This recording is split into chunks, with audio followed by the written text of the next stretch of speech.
دیکھو ہمارے ہاں نوجوان سب سے زیادہ خوش قسمت کس کو سمجھتا ہے؟ ایکٹروں کو، کیونکہ سب سے زیادہ عزت بھی ایکٹر کی. دیکھو ابھی یہاں کوئی سائنٹسٹ آ جائے، بہت بڑا ڈاکٹر آ جائے، 4 آدمی پیچھے مڑ کے دیکھیں گے. لیکن اگر پتہ چل جائے بھائی بالی ووڈ یا ہالی ووڈ کا کوئی مشہور ایکٹر آ گیا، سارے مڑ کے دیکھیں گے کہ نہیں دیکھیں گے؟ ہے بھائی، سب چلے جائیں گے وہاں پہ. عزت ایکٹروں کو بہت ملتی ہے، اور پیسہ تو ایسا کہ ان سے سنبھلتا ہے ہی نہیں، اتنا ملتا ہے. بہت کم عمری میں ان کو بہت کچھ مل جاتا ہے.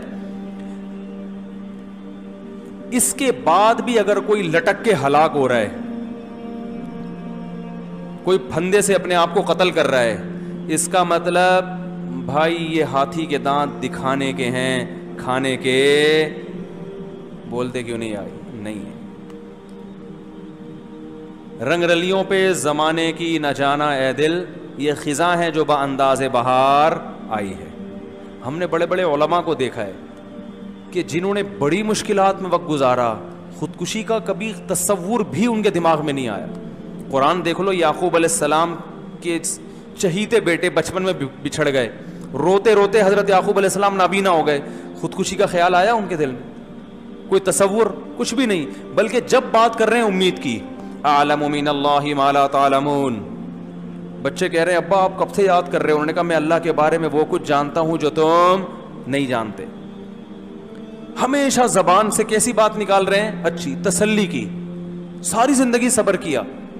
میرے شیخ حضرت مفتی رشید احمد صاحب رحمہ اللہ تعالیٰ بڑے مالدار گھرانے کے تھے، مگر 60 سال تک غربت میں وقت گزارا، کیونکہ عالم دین بنے نا تو پیسے ہی نہیں تھے. ایک خاندانی غریب ہوتا ہے اس کے لیے غربت برداشت کرنا آسان، لیکن ایک لینڈ لارڈ ہو اور وہ غریب ہو اس کے لیے مشکل. ہمارے حضرت کا عہدہ کتنا بڑا، دارالعلوم کورنگی میں شیخ الحدیث، جو سب سے بڑا عہدہ ہے، بخاری پڑھا رہے ہیں. تنخواہ اتنی تھوڑی تھی، فرمایا کرتے تھے پورے سال اپنی تنخواہ سے تھوڑے تھوڑے پیسے کاٹ کے ٹرین کا ٹکٹ خریدتا تھا سال میں 1 دفعہ لاہور جانے کے لیے. اپنے وہ کیوں؟ اپنے شیخ سے جن سے اصلاحی تعلق تھا ان کی زیارت کے لیے. 2 دفعہ لاہور جانے کے پیسے نہیں تھے، اتنی غربت. فرمایا ناشتے میں ایک دن ایک صاحب آئے، بھائی انڈے بیچتا تھا وہ، کہ آپ روزانہ ہم سے کتنے انڈے خریدیں گے؟ فرمایا ہم نہیں خریدیں گے. فرمایا وجہ یہ تھی کہ میرے پاس انڈا خریدنے کے پیسے تھے ہی نہیں. لیکن فرمایا کہ میں اس وقت اپنے آپ کو شہزادہ سمجھتا تھا کہ جتنا اللہ نے مجھے دیا ہے اتنا دوسروں کو نہیں دیا. انہوں نے تو کوئی موٹیویشنل اسپیکرز کی تقریریں نہیں سنی تھی، ہے بھائی؟ نہیں آ رہی سمجھ میں؟ یہ جو آج کل اتنی اسپیچز اور موٹیویشنل اسپیکرز کی 1-1 گھنٹے کی موٹیویٹ کر رہے ہیں، کچھ بھی نہیں سنا تھا. مدرسے میں پڑھے، وہ بھی گاؤں دیہاتوں کے. اتنا حوصلہ کہ کھانے کو روٹی نہیں ہے. اپنی اہلیہ کو ڈاکٹر کے پاس لے کر گئے، بیمار ہیں. ڈاکٹر نے کہا ان کو فروٹ کھلائیں لازمی، ان کی صحت کے لیے بہت ضروری ہیں. حضرت نے فرمایا میری جیب میں اتنی استطاعت نہیں تھی کہ میں خود بھی فروٹ کھاتا یا اپنی بیوی کو کھلاتا. فرمایا بیگم بھی صابر شاکر، اہلیہ بھی. فرمایا میں نے بیگم سے کہہ دیا بھائی پیسے نہیں ہمارے پاس. اور ہم کسی کے سامنے ہاتھ، ایسے سیٹ تھے نا لوگ آ کے حضرت سے پیسے مانگتے تھے. یعنی اس طرح سے لائف اسٹائل ایسا تھا شاہانہ. آج پیسے نہیں بھی مانگتا نا تو شکل ایسی بناتا ہے کہ دل چاہتا ہے کہ آدمی اس کو 50 روپے دے ہی دے. ایسی شکلیں بنا کے مل رہے ہوتے ہیں جیسے پتہ نہیں غربت سے مرا جا رہا ہے. تو اہلیہ کو پھل کھلانے کے پیسے بولو بھائی نہیں. حضرت فرماتے ہیں میں نے سوچا کہ ڈاکٹر نے اپنے علم کے لحاظ سے جو بات کہی ہے وہ بالکل ٹھیک کہی ہے، پھل فروٹ ضروری ہیں، لیکن میری بیوی کے لیے پھل ضروری ہوتے تو اللہ مجھے پھلوں کے پیسے دیتا. نہیں دیے تو اس کا مطلب میری زوجہ کے لیے پھل ضروری نہیں. 88 سال میں حضرت کا انتقال ہو گیا تھا، اور حضرت کے انتقال کے بعد اب 20 سال ہو چکے ہیں. ان کی اہلیہ ابھی بھی الحمدللہ بولو بھائی زندہ ہیں، پھل کھائے بغیر ہی، ٹھیک ہے نا، اور بہت خوش ہیں. اللہ ان کو اور عمر میں برکت دے اور خوش رکھے. میرا خیال 90-95 سال تو عمر ہوگی ان کی. تو خودکشی کا خیال اس غربت میں حضرت کو نہیں آیا. 2 ہی چیزیں ہیں نا جس کے پیچھے انسان بھاگتا ہے، اداکار دو چیزوں کے پیچھے بھاگتے ہیں, جتنے بھی ایکٹر اور ایکٹریسز ہیں, شہرت اور دولت. یہ دو چیزیں ہم نے دیکھی علماء کے پاس بالکل نہیں ہوتی. یہ تو جو میڈیا پہ آ گئے وہ مشہور ہو گئے نا, اور وہ بھی اللہ نے کر دیا, ورنہ جب ہم مولوی بننے کے لیے مدرسے میں آئے تھے تو ہمارے تو تصور میں بھی نہیں تھا کہ ہم اتنے مشہور ہو جائیں گے. ہمیں کوئی انڈا موڑ پہ بھی جانے گا کہ نہیں جانے گا, یہ تو ہو گئے, اب اللہ نے کر دیا. ورنہ اس وقت تو ہمارے دماغ میں تھا ہی نہیں. ہمیں کیا پتا تھا ایک دور آئے گا کہ یہ ہوگا اور وہ ہوگا, یوٹیوب آ جائے گا, فیس بک آ جائے گا, فلانا آ جائے گا, ڈمکانا, اور اتنی جو ہے نا ہماری جو ہے نا وہ شہرت ہو جائے گی. لیکن یہ دو چیزیں جن کے پیچھے انسان کیا کرتا ہے, بھاگتا ہے, شہرت اور دولت. 99% علماء کے پاس نہ دولت ہوتی ہے اور نہ شہرت. آج تک میں نے کسی عالم کو, قاری اور حافظ کو لٹکتے ہوئے بولو بھائی نہیں دیکھ. اور پڑھائی اتنی ٹف ہے, اتنی ٹف, 8 سال تو صرف سلیبس ہے عالم کا, اور فیوچر بالکل زیرو ہوتا ہے. کوئی سرٹیفکیٹ لے جا کے کہیں جاب ملنے کا بھی چانس, آپ درس نظامی کے سرٹیفکیٹ لے کے جائیں کہیں کہ بھائی میں یہ ہے, تو وہ کہے گا چلو دم کرو, بہت اچھا دم کرتے ہو آپ, پانی پہ دم کر کے نکلو پتلی گلی سے, چائے پینی ہے تو ٹھیک ہے, ٹھیک ہے نا. تو وجہ کیا ہے, بڑا فرق کیا ہے, آپ کے پاس سب کچھ ہوتے ہوئے بھی آپ رسی پہ لٹک رہے ہو. اور ہم ایسے لوگوں کو جانتے ہیں کچھ بھی نہیں ہے مگر کیا ہیں, خوش.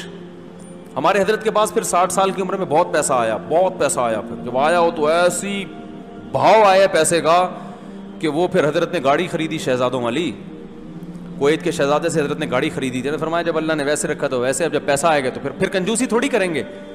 یہاں پیسہ نہیں آ رہا تو ٹینشن, آ جائے تو خرچ نہیں کر رہے ہوتے, روک کے پلاٹ خریدنے. بحریہ ٹاؤن میں 25 پلاٹ ہو گئے, 26 پلاٹ ہو گئے, 27 پلاٹ ہو گئے. اور بھائی گاڑی خریدو, اچھا کھاؤ, اچھا پہنو, تھوڑے سے دن زندگی کے رہ گئے ہیں, خود نہیں لٹکے تو فرشتہ تو آگے لٹکا دے گا نا, تو کھاؤ پیو یار. نہ پھر وہ جمع کر کے وہ ایک الگ ٹینشن. میں نے علماء کو دیکھو, آپ جتنا مرضی مولویوں کو برا بلا بولو, دو کوالٹی میں نے علماء جو صحیح علماء ہیں ان میں 2 کوالٹی میں نے دیکھی, جو بدعتیوں کی بات نہیں کر رہا بھائی, بہت اچھے علماء الحمدللہ آج بھی بہت ہیں. تو میں نے 2 کوالٹیاں دیکھی ان میں, سخاوت بے پناہ. میں اپنے پیر و مرشد کے واقعات سنانا شروع کر دوں نا سخاوت کے, آپ پاگل ہو جاؤ. یار ایسا بھی ہوتا ہے دنیا میں کہ سخاوت کتنی, پیسے سے محبت ہی نہیں ہے, آ رہا ہے دریا کی طرح بہ رہا ہے. ہمارے حضرت کے بعد جب بہت پیسہ آ گیا نا تو ایسے نوٹوں کی گڈیاں رکھی ہوتی تھی میز پہ. فرماتے تھے یہ بھی آئے ہیں, میں نے گنے نہیں ہیں, اپنا گھر کا راشن پانی کا گیس بجلی کا خرچہ نکالوں گا, باقی کتنا ہے مجھے نہیں پتا, سب صدقہ. سب کیا ہے بولو نا, صدقہ. تو یہ بالی ووڈ اور ہالی ووڈ کے جو ایکٹرز ہوتے ہیں, یہ شہرت اور دولت, ان 2 چیزوں سے اتنی محبت ان کو ہو جاتی ہے کہ وہ محبت افورڈ, بولو بھائی, کر نہیں سکتے. سمجھ میں نہیں آ رہی بات. دوسری, اس دنیا میں ایک فالٹ اور بھی ہے, وہ یہ ہے کہ جو مسافر تھا نا, جو ملتان تک پہنچنے کا تو یقین ہے نا کہ یہ پہنچے گا اور اس سے دوستی کروں گا تو کرے گا, دنیا میں یہ بھی یقین نہیں ہے کہ آپ جس چیز کو چاہ رہے ہو وہ مل بھی جائے گی کہ نہیں ملے گی, اور ملنے کے بعد ساتھ رہے گی کہ بھی نہیں رہے گی. جیسے وہ ملتان والا آپ کے ساتھ پشاور جانے کے لیے تیار ہو بھی جائے, لیکن وہ یہ کہہ رہے کہ بھائی میں وعدہ نہیں کرتا, کوشش کرتا ہوں, ہو سکتا ہے خانیوال پہ میرا مائنڈ چینج ہو گیا تو میں وہیں اتر جاؤں گا, وہ تو اور ڈپریشن. تو ان کو جو عزت ملتی ہے, شہرت ملتی ہے, وہ عزت نہ دائمی ہوتی ہے اور نہ وہ پیسہ دائمی, ہر وقت اس کے بارے میں خوف. ایک فلم بھی ناکام ہو گئی نا تو کہاں چلے جاتے ہیں, ڈپریشن. کوئی دوسرا آ گیا جو آپ سے بھی آگے نکل گیا تو پہلے والے کو کیا ہوتا ہے, وہ ٹینشن میں آ جائے گا, یار یہ کیا ہو گیا, محنت ہم نے کی, آگے کون نکل رہا ہے. کیونکہ دنیا کا مقصد ہی جب عزت اور شہرت بن گیا, یعنی دنیا کی ڈیفینیشن کیا ہے, شہرت اور دولت, یہ 2 چیزوں دنیا کی ڈیفینیشن ہے. ہم کہتے ہیں نا فلاں کو بڑی دنیا ملی ہے, کیا مطلب, عزت ملی اور پیسہ ملا, یہ 2 چیزوں کو دنیا کہا جاتا ہے. تو جس نے دنیا ہی کو مقصد بنا لیا, اس کا مطلب اس نے سفر ہی کو مقصد بنا لیا. سفر کو مقصد نہیں بنایا جاتا, مقصد ہمیشہ منزل کو بنایا جاتا ہے. محبت منزل سے کی جاتی ہے, منزل کے لیے سفر کو قربان کر دیا جاتا ہے, سفر کے لیے منزلوں کو قربان نہیں کیا جاتا. مسلمان کی ایک منزل ہے آخرت, وہ اس منزل کو دیکھتا ہے, اسے پتہ ہے یہ منزل غربت میں بھی مل سکتی ہے اور پیسے میں بھی مل سکتی ہے, اور عزت ملے گی تو بھی مل سکتی ہے, عزت نہ ملے تو بھی مل سکتی ہے, اس لیے وہ ٹینشن نہیں لیتا. کہتے بھائی آخرت محفوظ ہے. اور جس نے دنیا ہی کو اصل بنا لیا تو ما قضا احد منها لبانته ولن تها عرب الا الى عربی. دنیا ایک ایسی چیز ہے کہ ایک خواہش پوری ہوتی ہے, ہزاروں خواہشات کو جنم دے کے جاتی ہے وہ, تو آپ پھر اس ہر خواہش کو حاصل کرنے کی کوشش کرتے ہیں. دنیا میں ایسا کوئی فنٹر پیدا نہیں ہوا جس کی اللہ ہر خواہش پوری کر دیں. تو جب خواہشات ناکام ہوتی ہیں تو انسان کہاں جاتا ہے؟ ڈپریشن میں. جب یہ ڈپریشن بڑھتی ہے تو پھر کھمبے سے لٹکنے کے خیالات پیدا ہوتے ہیں اور لٹکتے ہیں لوگ. سمجھتے ہو گے نہیں سمجھتے تو بڑا فالٹ ہے بھائی. دنیا کو مسافر خانہ سمجھو, ٹینشن کیا ہو جائے گی ہے بھائی, ختم ہوگی بھی تو کنٹرول میں ہوگی. تو مسافر خانہ نہیں سمجھو. کہ مولانا یعقوب نانوتوی کیا فرمایا کرتے تھے؟ فرماتے تھے کہ اگر مولانا قاسم نانوتوی رحمۃ اللہ علیہ, کہ اگر میرے پاس علم کے 2 بول نہ ہوتے نا تو میں ایسا گمنام زندگی گزارتا کہ دنیا کو پتہ ہی نہیں چلتا کہ قاسم نام کا کوئی شخص پیدا بھی ہوا ہے کہ نہیں ہوا. فرمایا تو علم نے مشہور کرا دیا. تو ہمارے اسلاف تو ایسے تھے جو شہرت اینٹی, یعنی شہرت کو پسند ہی نہیں کرتے تھے, کیونکہ وہ کہتے ہیں یار یہ منزل میں رکاوٹ بن سکتی ہے شہرت جو ہے. تو منزل آخرت کو بناؤ گے تو بھائی پھر ان چیزوں سے آپ کو ٹینشن نہیں ہوگی. شہرت مل جائے, نعمت اللہ کی نہیں ملے تو بھی ٹھیک ہے. ہمارے شیخ مفتی رشید صاحب کو کتنے لوگ جانتے تھے؟ کوئی بہت کم لوگ جانتے ہیں, لیکن بڑی خوش زندگی گزاری انہوں نے. بہت اتنے ان کے چہرے کو دیکھ کے سکون آتا تھا, چہرے کو دیکھ کے. اللہ تعالیٰ سمجھنے کی, عمل کرنے کی توفیق عطا فرمائے. وما علینا الا البلاغ.